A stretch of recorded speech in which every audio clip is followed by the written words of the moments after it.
Assalamualaikum warahmatullahi wabarakatuh. Perkenalkan saya Satya Mega Agustina dengan NPM 60222100002 dari Fakultas Psikologi Universitas Pancasila. Di sini saya akan menjelaskan mengenai kesulitan belajar di skala kuliah dan bagaimana cara guru untuk menangani murid yang mengalami kesulitan belajar di skala kuliah. Sebelumnya saya akan menjelaskan latar belakang dari kesulitan belajar. Jadi seperti yang kita ketahui, belajar adalah suatu kegiatan atau proses memperoleh pengetahuan, meningkatkan keterampilan, memperkuat tingkah laku, sikap, dan kepribadian. Dan matematika merupakan salah satu mata pelajaran yang harus dipelajari seluruh siswa pada semua jenjang pendidikan, dari tingkat dasar sampai ke perguruan tinggi. Karena matematika merupakan salah satu ilmu dasar yang harus dikuasai oleh siswa agar dapat memahami ilmu-ilmu lainnya. Dalam hal ini, banyak sekali orang yang masih bertanya-tanya apakah dalam mempelajari matematika, anak selalu mengalami kesulitan belajar. Jadi, kemungkinan besar anak akan mengalami kesulitan belajar dalam mempelajari matematika. Hal ini masih bisa dibilang wajar kok, karena seperti yang kita ketahui, matematika ini memiliki banyak strategi untuk menyelesaikan soal-soalnya. Tapi ada beberapa anak yang akan mengalami kesulitan belajar yang mungkin bisa dianggap serius loh dalam mempelajari matematika. Seperti yang akan kita bahas ini, namanya kesulitan belajar di skala kuliah. Selanjutnya mungkin masih banyak orang yang belum tahu ya kesulitan belajar itu apa. Jadi dalam belajar, setiap anak pasti akan mengalami kesulitan. Kesulitan belajar merupakan suatu gangguan bagi siswa dalam memahami dan menggunakan bahasa lisan maupun tulisan. Berbagai kesulitan belajar yang dimiliki siswa menyebabkan guru kesulitan dalam memberikan layanan pembelajaran yang terbaik dan yang sesuai dengan kebutuhan siswa itu sendiri. Kesulitan belajar matematika merupakan hal yang jarang dipahami oleh orang lain, bahkan orang tua sendiri loh. Karena masih banyak sekali orang tua dan para pendidik yang tidak mengetahui tentang diskalkulia yang dialami pada anak. Jadi, padahal anak dengan diskalkulia ini membutuhkan bimbingan dan dorongan yang baik untuk mengembangkan dirinya. Oke, next. Jadi apa sih diskalkulia itu? Diskalkulia ini didefinisikan sebagai bentuk ketidakmampuan belajar yang ditandai dengan kebingungan saat menghitung. Jadi, anak selalu kesulitan membedakan bentuk geometri, simbol, konsep numerik, kesulitan dengan cepat menghafal penjumlahan, perkalian, pembagian, dan sebagainya. Kesulitan belajar di skala kuliah ini memiliki faktor penyebabnya juga loh. Jadi faktor penyebabnya ini dibagi menjadi dua. Yang pertama ini ada faktor penyebab internal dan yang kedua ada faktor penyebab eksternal. Untuk yang internal terlebih dahulu, yang pertama ada kesehatan fisik. Jadi kesehatan fisik yang kurang sehat seperti mengantuk, pusing, mudah lelah dapat menyebabkan hilangnya konsentrasi belajar pada anak. Dan gangguan penglihatan juga dapat mengganggu pembelajaran setiap anak yang mengalami diskalkulia dalam menerima materi matematika.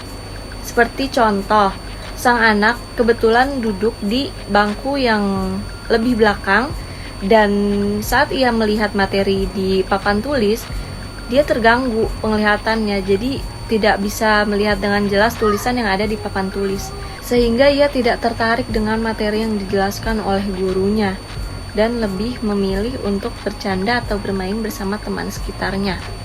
Dan yang kedua ini ada sikap. Jadi sikap murid juga menjadi salah satu penyebabnya. Seringkali murid menunjukkan sikap yang terbilang buruk saat sedang mempelajari matematika. Seperti contoh pada saat guru sedang menjelaskan di depan kelas, sang anak ini tidak mendengarkannya, bahkan lebih memilih untuk mengobrol bersama teman sekitarnya. Dan yang ketiga ini ada minat. Minat murid juga dapat menjadi penyebab timbulnya diskalkulia. Karena seperti kita ketahui, banyak sekali murid yang tidak menyukai pelajaran matematika. Karena mereka bilang mereka selalu kesulitan dalam menjawab soal yang diberikan. Jadi mereka merasa tidak minat dengan pelajaran matematika karena sulitnya itu. Dan yang terakhir ada motivasi. Jadi pengidap diskalkulia ini memiliki motivasi yang terbilang sangat rendah. Sehingga anak dengan pengidap diskalkulia ini selalu enggan untuk mengerjakan tugas yang diberikan oleh gurunya dan lebih memilih bermain bersama temannya. Untuk faktor eksternal, yang pertama ini ada metode mengajar. Jadi banyak sekali murid yang bertanya kepada gurunya, kenapa sih Bu kok pelajaran matematika itu nggak boleh sambil bermain ya Bu? Kenapa sih belajarnya harus serius Bu? Kenapa nggak bisa kayak pelajaran yang lainnya sambil nyanyi-nyanyi gitu? Jadi mungkin menurut sang anak ini pelajaran akan lebih mudah diingat ketika belajarnya sambil bermain. Jadi mungkin tidak terlalu serius, bisa diimbangi dengan menghafal perkalian dengan bernyanyi misalnya, atau dengan aplikasi games buat menghitung gitu kan. Selanjutnya yang kedua ada penggunaan media pembelajaran. Jadi penggunaan media pembelajaran oleh guru ini sangat berpengaruh terhadap kesulitan belajar peserta didik yang mengalami diskalkulia. Selanjutnya yang ketiga ada lingkungan keluarga.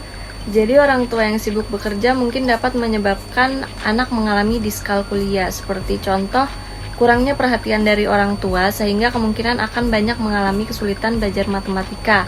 Yang seharusnya orang tua ini bisa mengajarkan sang anak ketika di rumah dan memberikan dorongan agar anak bisa mengikuti pelajaran matematika ini dengan tanggap. Dan yang terakhir ada lingkungan sosial. Di zaman sekarang ini 99% anak sudah diberikan handphone oleh orang tuanya. Karena adanya handphone tersebut, anak lebih memilih bermain game bersama temannya melalui handphone sehingga ia tidak tertarik dengan belajar matematika. Padahal seharusnya handphone itu bisa digunakan untuk media belajar melalui internet. Selanjutnya saya mengambil contoh kasus dari jurnal yang berjudul kesulitan belajar diskalkulia pada siswa di Madrasah Sanawiyah Ummul Qura Al-Islami Lewiliang Bogor. Jadi partisipan dalam penelitian ini adalah murid kelas 7 yang berjumlah 40 murid yang bertempat di MTS Ummul Qura Al-Islami.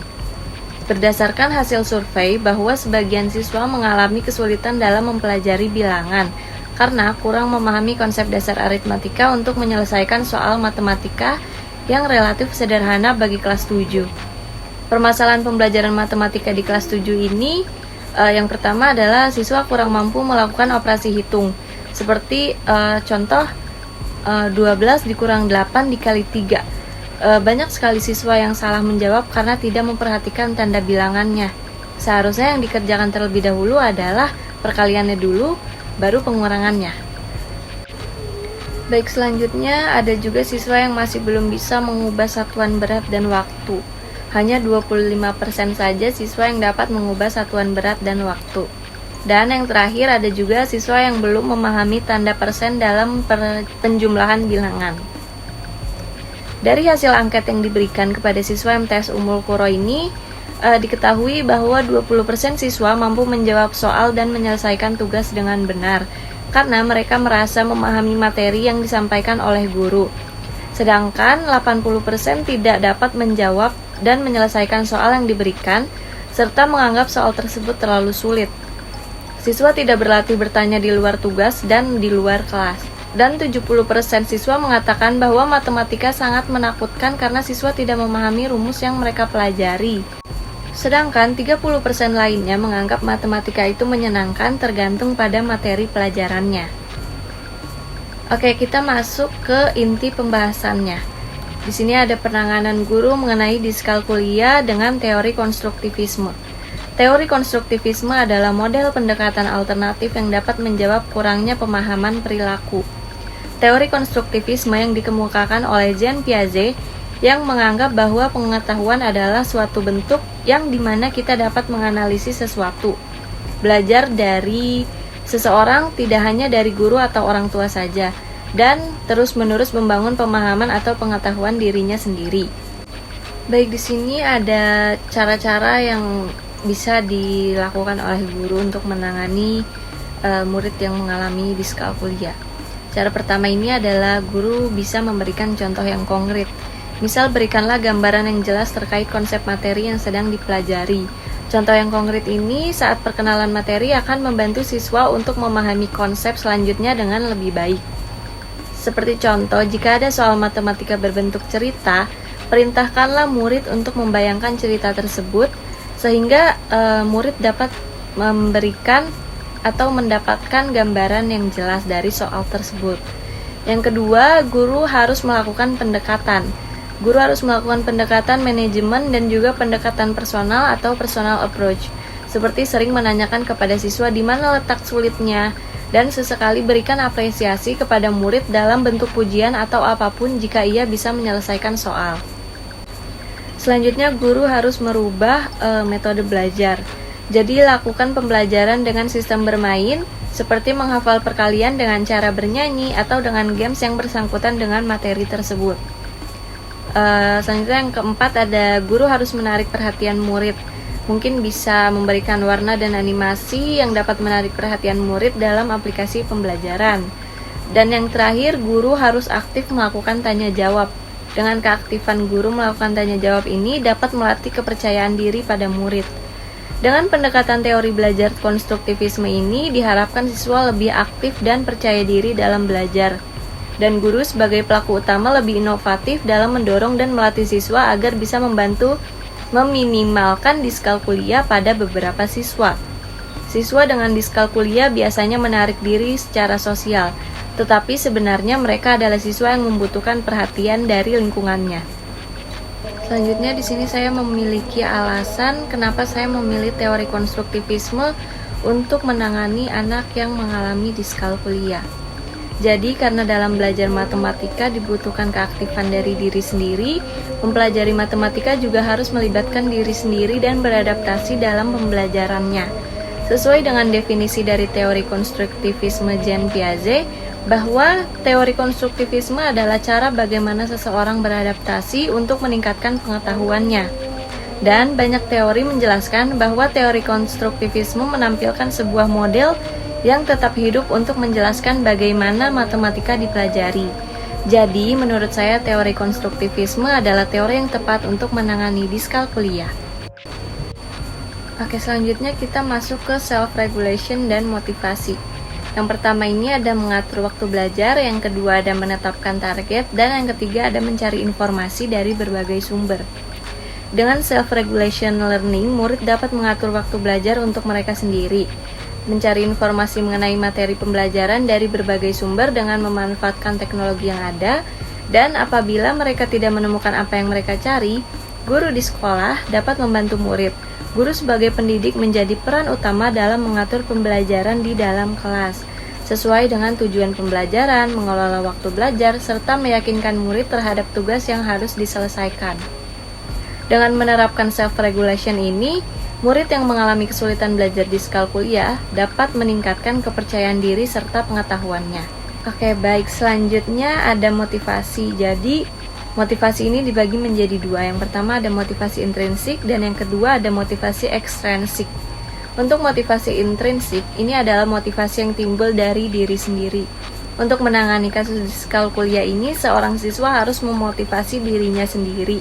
Ia harus sadar akan waktu belajarnya, tujuan belajar, dan capaian belajar agar ia mampu melawan kesulitan belajar diskalkulia yang ia alami. Dan motivasi ekstrinsiknya adalah motivasi yang timbul dari luar. Untuk menangani kasus diskalkulia ini, guru harus memberikan rangsangan terhadap murid yang mengalami kesulitan belajar, seperti memberi hadiah, hukuman, pujian, dan sebagainya. Mungkin cukup sekian psikoedukasi yang bisa saya jelaskan mengenai kesulitan belajar diskalkulia pada anak. Semoga penjelasan saya ini dapat membantu orang tua maupun guru yang sedang kesulitan menangani anak yang mengalami diskalkulia. Terima kasih.